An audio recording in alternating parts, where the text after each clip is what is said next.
Hello and welcome again to the Sisterhood of Motherhood podcast. I am really glad you are here with me. This is sponsored by Family Tree Ministries. My name is Nancy Morrell. I'm your host, and I hope your children are doing well no matter how small they are or how old they are.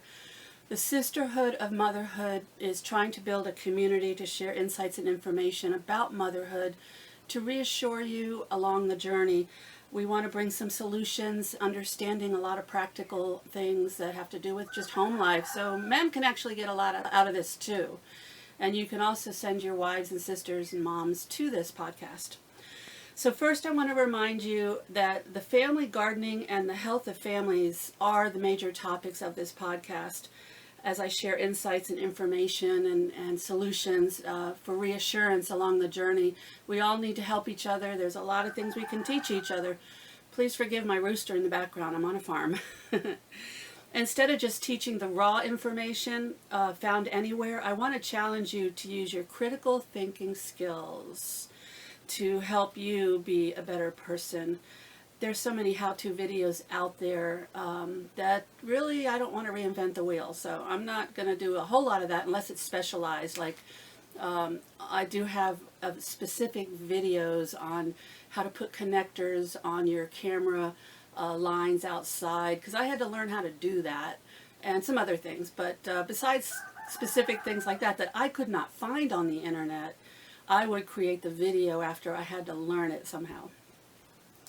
So today we're going to cover dangers of not taking nutrition seriously and why you must learn Psalms 91 and Hebrews 12. And the last thing is how I handle forgetfulness and being overloaded. That's common to a lot of us, right? So also about services. There's some online services and Truth About Improving Your Health with Dr. Berg. Some other things that we'll go over. So just to begin, we had spoken once about Bloom's taxonomy. That was an educational theory that knowledge and information and experiences come in levels. The first is just pure facts. The second is application of those facts. And then you go all the way up to the last level up top is evaluating what in the heck's going on. So we need to remember that we have to approach things in a way that stimulates the effective engagement of those things. And we have to teach and share things according to the Bloom's taxonomy the best we can. I'm not going to sit here and start evaluating some topic with you without first explaining it, showing some examples and applying it and going up the Bloom's taxonomy. So let's talk about the dangers of not taking nutrition seriously. Well, your body is designed to heal itself. There are pharmaceutical companies and other agencies and organizations that will try to convince you that you cannot heal yourself. If you put your body in the right environment, there's some exceptions where you need medications maybe to get over a hump and also that are essential depending on the situation. But 90% of the time, your body can heal itself if you will just work on approaching it that way, maybe while you're taking the other medications. Start looking at the etiology, the beginnings of what happened to your body. It's just like debt, okay? There's this pay now or pay later. So if you don't pay now in your debt, you're going to have a lot of debt and headache later. And the same is true with your health. You don't want to have the ease now and the fast food, all the fast food. I love a Whopper every now and then, don't get me wrong. But you have to consider it just like going into debt. If you have too much ease now, you may have a lot of grief later. So just take the sacrifices. Now, there are a lot of trusted health answers on Dr. Berg's website on YouTube. Hundreds and hundreds of videos, great graphics, illustrations. So please, avail yourself of Dr. Berg on the internet. But I just want to give you one example about health choices. Okay, we've heard a lot about, and we know about all our cooking oils, right? Well, way back in the old days, all they had was lard. Well, a lot of the large companies had byproducts of all their farming. And the byproducts of oils were going to waste. And the kinds of oils that were going to waste were vegetable oil, corn oil, let's see, on the farm, canola oil, soybean oil, peanut oil, sesame oil. Okay, and now there's other oils too. Extra virgin olive oil, rice bran oil, walnut oil. What's this thing about oils? Well, there's a chart, and I'm going to have these on my website for you to download. But those of you that have the video, that are watching the video version, this chart will be on my website, familytreehomeschool.com. And also this chart, which I'm getting ready to just quickly talk about. This is the health benefits, or the range of linoleic acid, LA it's called. The worst is 70% is in safflower oil. And the absolute best is 1%. And that's in tallow, grass-fed tallow. And then, of course, the worst has, there's about, let's see, about 15 of them on this list. So I'm going to start with the worst, and I'm just going to go down and get to the best. Safflower is 70, grapeseed 70% of this acid. And why is this bad? Because your body is not designed to be acidic. Cancers grow in it. Inflammation is exacerbated in an acidic environment. So this is just one little step you can take, is to pay attention to your oils and replace some of these. Safflower, grapeseed, sunflower, believe it or not good. Corn, now we're down to the 50%. Corn oil, it has 50% of this. Cottonseed, soybean, and now we're pushing down to a little bit better. Rice bran oil, better. Peanut oil, better. Canola oil, better. 19% with canola oil. I always thought canola oil wasn't as good for you, but that's because I was probably comparing it to olive oil, which I use. So olive oil is only 10% on average. Avocado oil is 10%. Lard is 10%. Palm oil, 10%.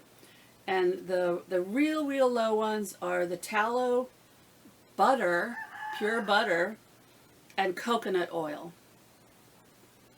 So that's just an example. If you don't pay now, and pay the extra prices now, and do the research and change out your diet now, you will pay later. Unfortunately, almost guaranteed. We can't escape the time factor of our health, of our age. And that's why I'm doing a little part today about what I do for forgetfulness and being overloaded. So that is the dangers of not taking nutrition seriously. Please check out Dr. Berg on YouTube. Any kind of topic you want him to explain to you, my gosh, it's a godsend. So next thing I want to talk to you is why you must learn Psalm 91 and the lesson of Hebrew 12. Psalm 91, I'm going to read it to you. You should read this to your family, read it to yourself. My husband and I are reading it together in the mornings, on and off, because of the times we're in. Psalm 91. He that dwelleth in the secret place of the Most High shall abide under the shadow of the Almighty. I will say of the Lord, He is my refuge and my fortress, my God. In Him will I trust.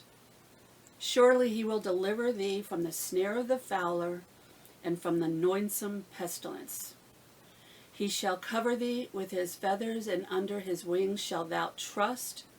His truth shall be thy shield and buckler.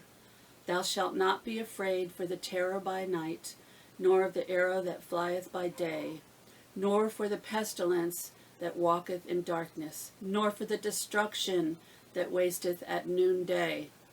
1,000 shall fall at thy side, and 10,000 at thy right hand, but it shall not come nigh thee. Only with thine eyes shalt thou behold and see the reward of the wicked. Because thou hast made the Lord, which is my refuge, even the Most High, thy habitation. There shall no evil befall thee, neither shall any plague come nigh thy dwelling, for he shall give his angels charge over thee, to keep thee in all thy ways.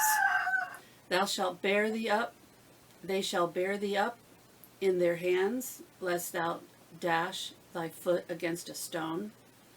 Thou shalt tread upon the lion and adder, the young lion and dragon shalt thou trample under your feet. Because he hath set his love upon me, therefore will I deliver him.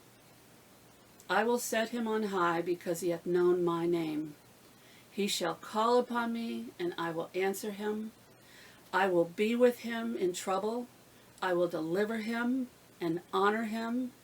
With long life will I satisfy him and show him my salvation.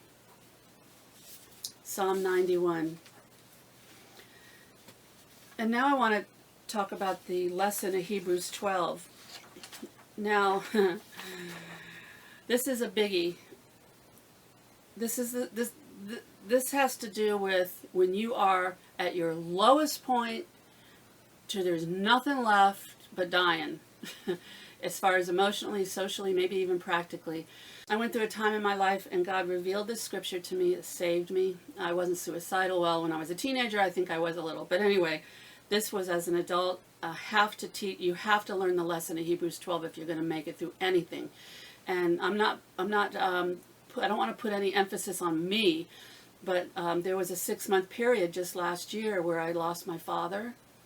I lost my grandson through a disease that we couldn't do anything about, and a Category 3 hurricane hit my property, and I was without electric 2 weeks. That's the major stuff. But anyway, you may say, "Oh, you're so strong." Well, why would I be strong? I'm just like you. Why? That's because Hebrews 12 is the lesson you have to learn. That's the only explanation. That if you want to figure out why Nancy, can kind of keep her chin up a little, Hebrews 12 is the only explanation. So let me go through it, and I'll tell you what I learned. Because there was a time, a long time ago, where I was so mad at God, and I was so destitute, and I said, I want an answer, Lord. I want you to give me the answer. I'm in here. I'm in this situation. So here's the scriptures. See, we are compassed with so great a cloud of witnesses. Let us set aside every weight and the sin that does easily beset us, and run the race with patience that is set before us. Everything before this was talking about, this prophet was sawn in two. This prophet was exiled. This prophet was destroyed. And I'm like, so that doesn't give me an answer, Lord. That doesn't tell me what to do. And so it went on and said, so we have all these witnesses around us, so let us try to lay aside every sin. But I didn't feel like I had sin going on. I was just overwhelmed with grief, and I felt stuck. Let's go on to the next verse, Hebrews 12, verse 2. Look unto Jesus, the author and finisher of our faith, who for the joy set before him endured the cross, despised the shame, and is set down at the right hand. Well, when I read that, I go, well, that's a little bit more personal. I know Jesus, I commune with him, but it doesn't tell me what to do. I want to know what you want me to do. I got to do something, Lord, is what was my attitude. Verse 3. For consider him that endured such contradiction of sinners against himself, lest you be weary and faint. I go, Lord, it doesn't tell me what to do. Just to sit here? I'm already sitting here trying my best. You have not yet resisted unto blood, striving against sin. Well, that's true, but what do I do? What do I do? And ye have forgotten the exhortation which speaks unto you as unto children. My son, despise not the chastening of the Lord, nor faint when thou art rebuked by him. All of a sudden, I just got this feeling, I got this understanding that I am under an umbrella of suffering. That is what I called it. I am under an umbrella of suffering, and it's telling me, don't try to get out of it. Don't try to solve it. despise it not, sit under it. That's basically what verse 5 said to me. For whom the Lord loveth, he chasteneth, and scourgeth every son whom he receives. If you're enduring chastening, God's dealing with you as a son. For what son is he whom the Father doesn't chasten?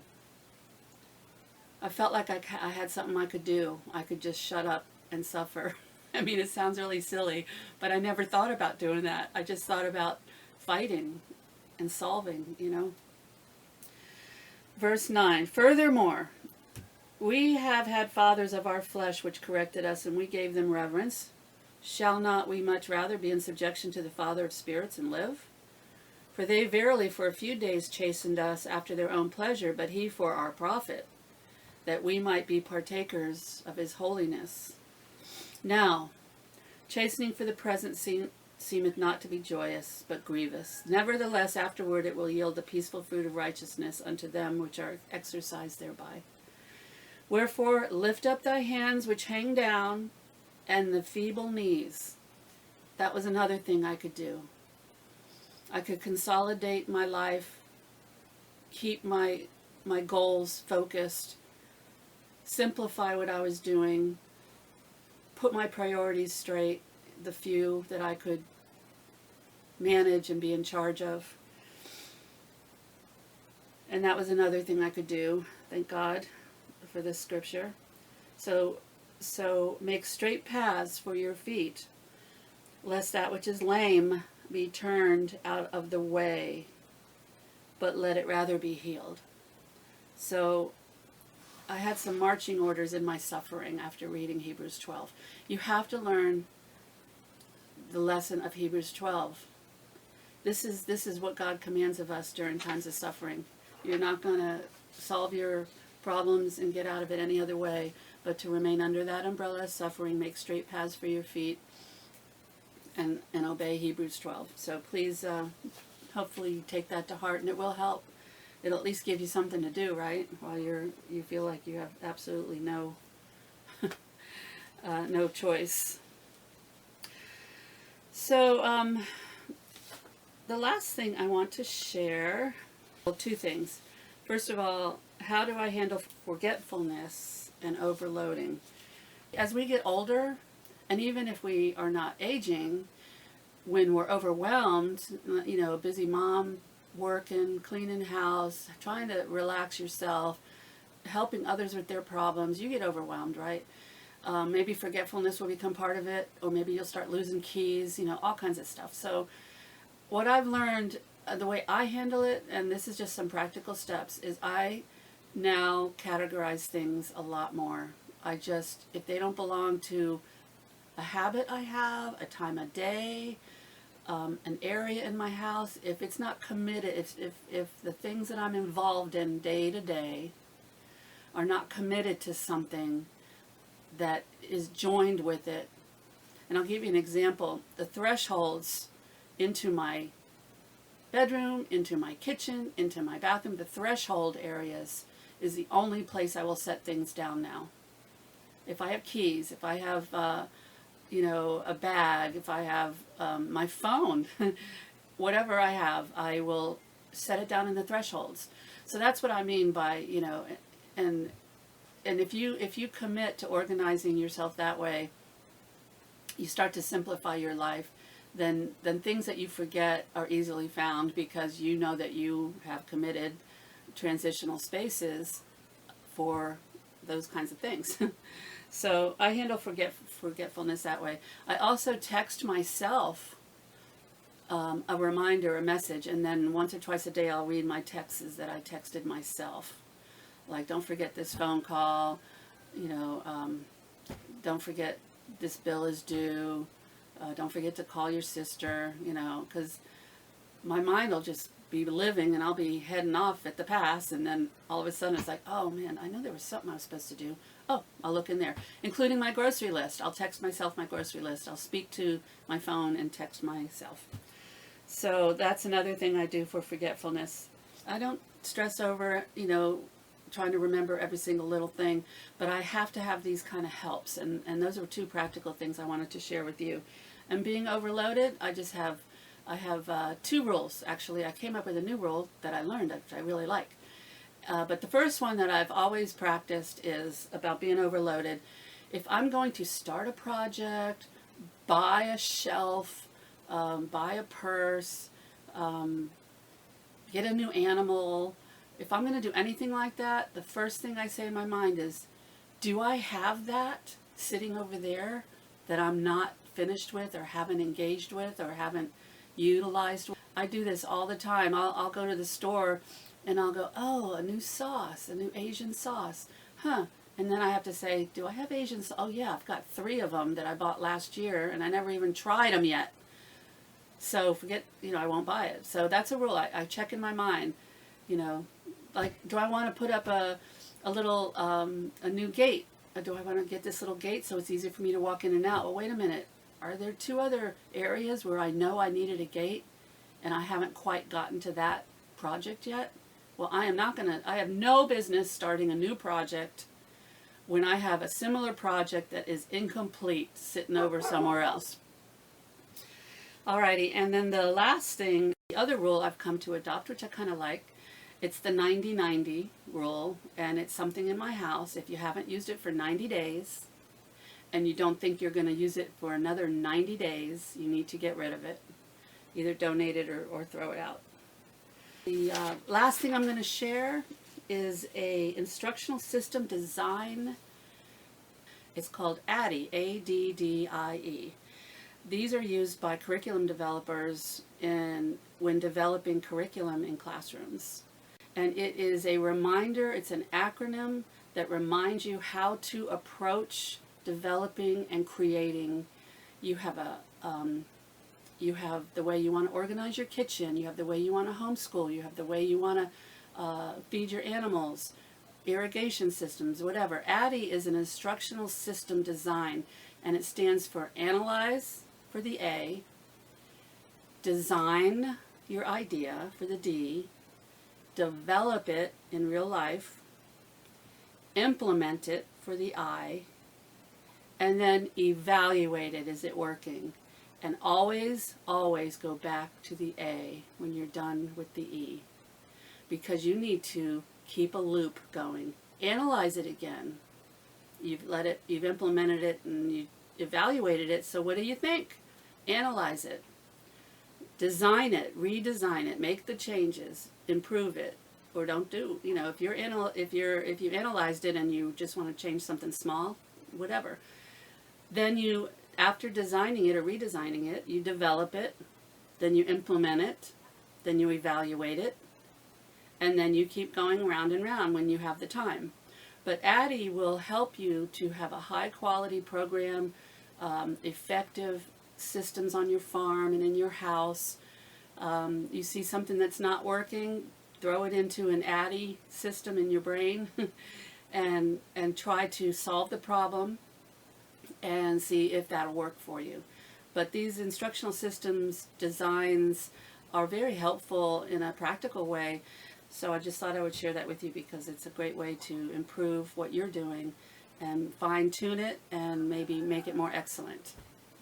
So in the ending here, I would like to request that you please share our podcast, Rumble, Truth Social, X, and Locals. All the major platforms for the audio version are up and running. Rumble is where all my videos will be. And remember, we are sponsored by Family Tree Ministries, and we welcome your letters, tax-deductible donations. We have our P.O. Box 775, P.O. Box 775, Lee, Florida 32059. And of course, online at familytreehomeschool.com.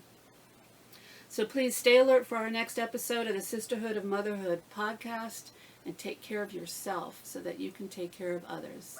God bless you.